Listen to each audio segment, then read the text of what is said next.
Bonsoir à tous et bienvenue sur Auteur en live.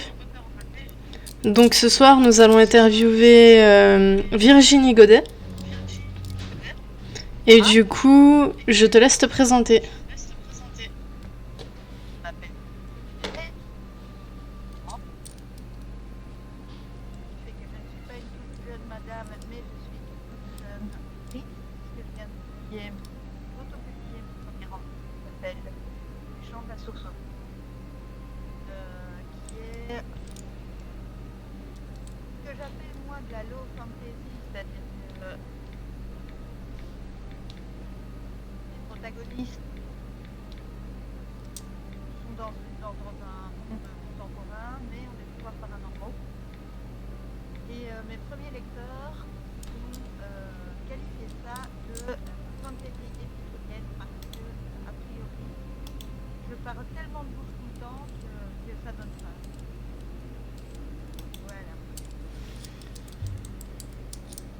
Et du coup, d'où viens-tu ? Je viens de Liège, en Belgique. Et depuis combien de temps tu écris ? Oula. Alors, je crois que je l'ai toujours fait. Pour lire, j'ai tout de suite adoré lire depuis que je suis toute petite. Et dès que j'ai pu lire, dès que j'ai appris à écrire, je me suis mise à écrire des histoires. Mais ça restait dans le cadre. Voilà quoi. J'écrivais mes petites histoires. J'ai produit des choses dans un cadre professionnel. Donc de formation, en fait j'ai un master en histoire. Spécialisation histoire médiévale. Et puis j'ai travaillé en éducation populaire dans des associations et donc j'ai produit des études bien assez, notamment sur les rôles modèles dans la littérature jeunesse, où par exemple j'ai beaucoup travaillé sur Katniss Everdeen dans Hunger Games. Mais vraiment me lancer et oser écrire un roman complet. J'avais un blog aussi où je faisais des billets d'humeur. Mais mon premier roman entier, ce sont les Chants de la Source. Où là, j'ai enfin osé aller jusqu'au bout de mon idée, aller jusqu'au bout de mon histoire. Et maintenant, la pompe est amorcée et j'ai commencé à écrire un deuxième roman qui fait déjà 70, 70 pages et qui prend des personnages secondaires des Chants de la Source qui développent leur histoire d'amour 40 ans plus tôt à Londres en pleine période punk. Et du coup, pourquoi avoir choisi l'édition ? Parce que je suis une impatiente et que j'avais très très envie d'avoir très vite mon bébé en main. Je suis une angoissée et que j'avais peur que le manuscrit soit refusé. C'est aussi simple que ça. Alors pour une angoissée, décider de faire ça pour aller très très vite et puis se retrouver avec les 25 casquettes de l'auto publiées, je ne sais pas si c'était une bonne idée, mais en tout cas là je suis en train d'apprendre plein de nouveaux métiers en même temps.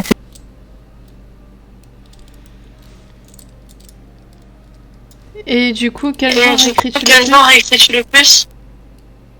Alors, déjà ma façon d'écrire de la fantasy est assez hybride. Il y a de la fantasy, il y a de la romance dedans. Dans les gens qui m'ont déjà lu, certains disent que parfois j'ai une réflexion philosophique, que je fais en même temps du conte initiatique.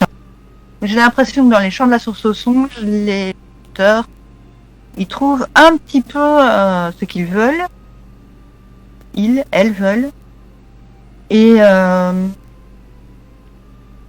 King's Road, donc la spin-off, c'est une romance parce que à l'époque où ça se passe, les deux protagonistes n'ont pas encore réalisé qu'ils avaient des pouvoirs par.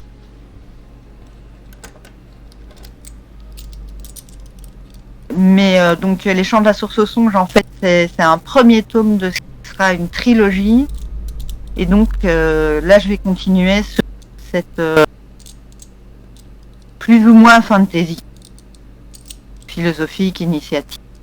Alors c'est tout de suite les grands mots, mais dans mes bêta-lecteurs, j'ai mon fils de bientôt 17 ans et il a accroché, donc il faut pas avoir.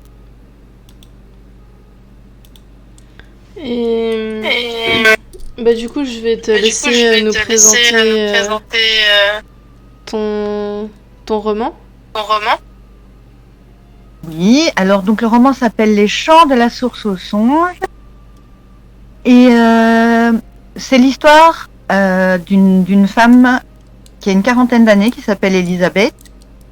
Elle vient de divorcer et elle a tout quitté pour ouvrir une chambre d'hôte en Dordogne. C'était son mari, ses enfants sont grands, ils ont plus besoin d'elle. Et donc elle ouvre cette chambre d'hôte en Dordogne et un jour, en jardinant en fait, elle entend des voix et elle a des visions. Près d'un muret sur lequel son chat campe littéralement. La belle chatte. Et elle va faire appel à un ami. Parce qu'il s'avère que des visions et des perceptions extrasensorielles, elle en avait déjà. Mais elle n'en parlait pas autour d'elle. Elle n'en avait parlé qu'à cet ami-là, Samuel, parce que pendant leurs études, elle est historienne et lui est archéologue. Pendant leurs études, pendant un dépouillement d'archives, ils se sont rendus compte tous les deux qu'ils avaient des visions en touchant un même parchemin. Et en le touchant, ils avaient eu des informations sur une personne qui était un des signataires d'un testament.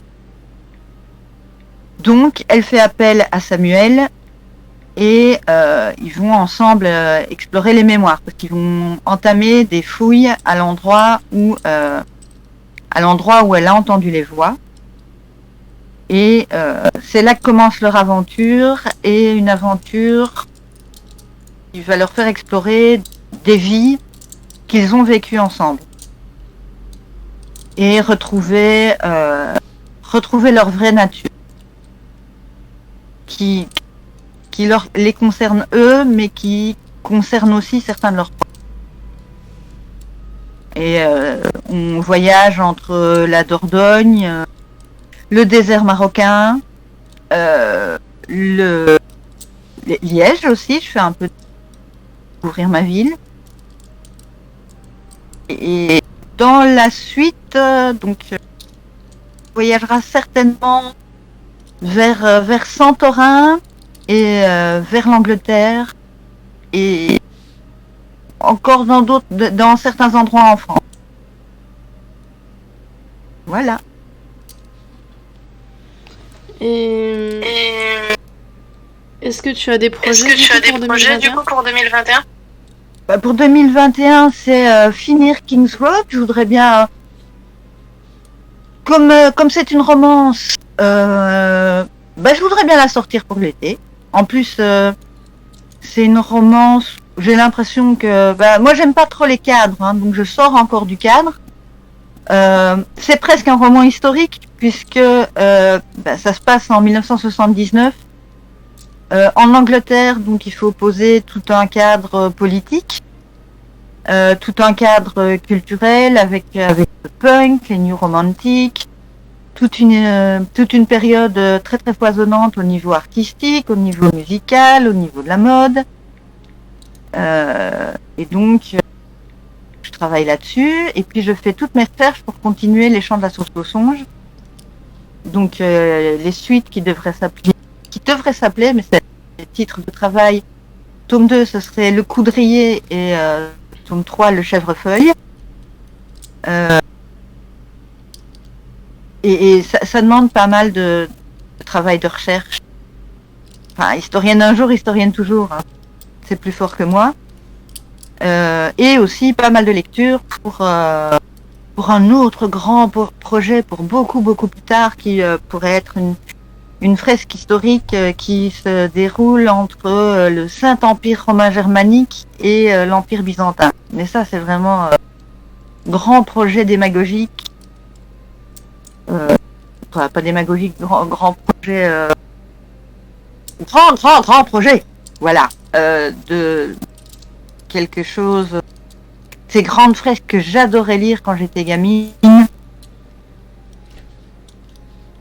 Tu sais, voyager, quoi, comme la Chambre des Dames, où moi j'étais une grosse lectrice de Walter Scott, de romans de chevalerie, de romans de KPDP, et j'ai vraiment envie de rentrer là-dedans et de faire découvrir le Xe siècle, qui est une période que moi j'aime beaucoup et qui est pas trop connue.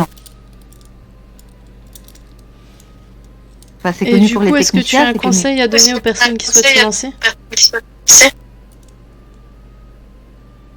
Entourez-vous de très bons amis.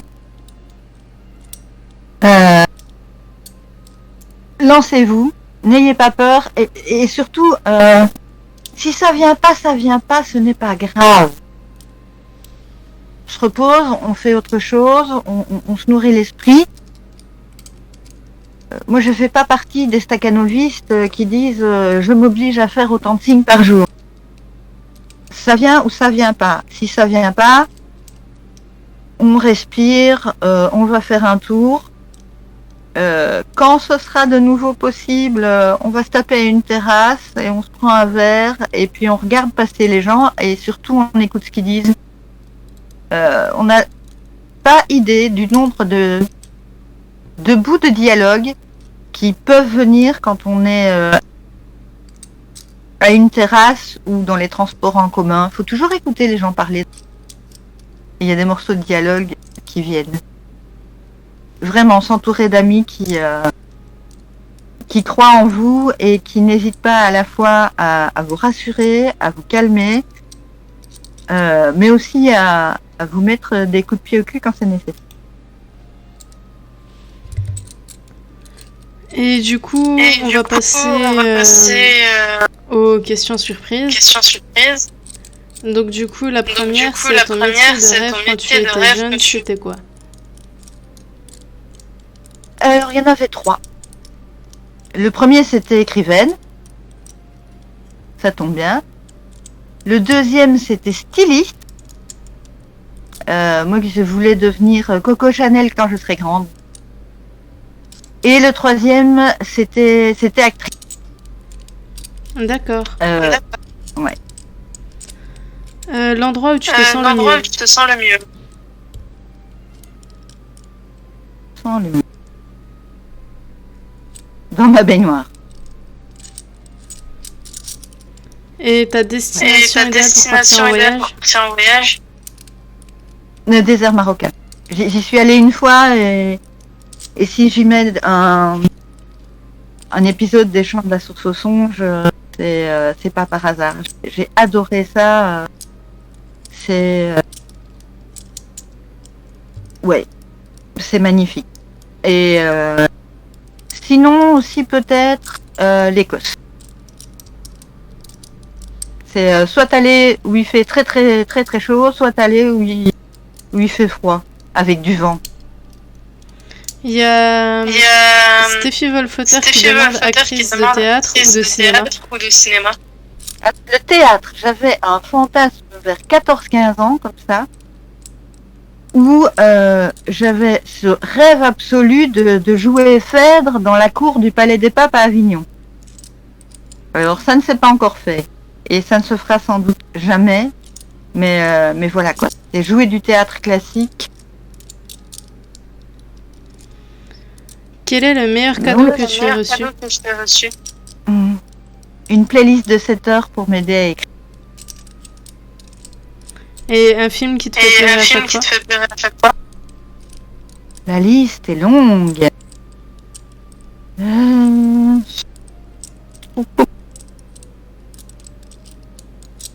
Out of Africa avec Robert Redford et quand l'avion s'écrase et qu'on apprend que Denis Finch-Hatton est mort, moi je suis effondrée en larmes. Mais sinon je pleure très facilement devant des films.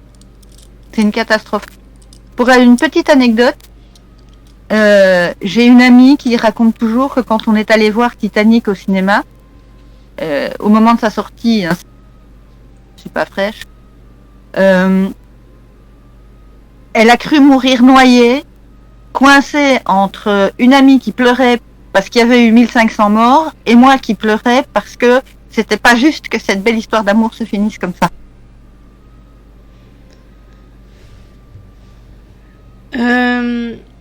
Donc du coup maintenant on va dire au revoir au public de YouTube.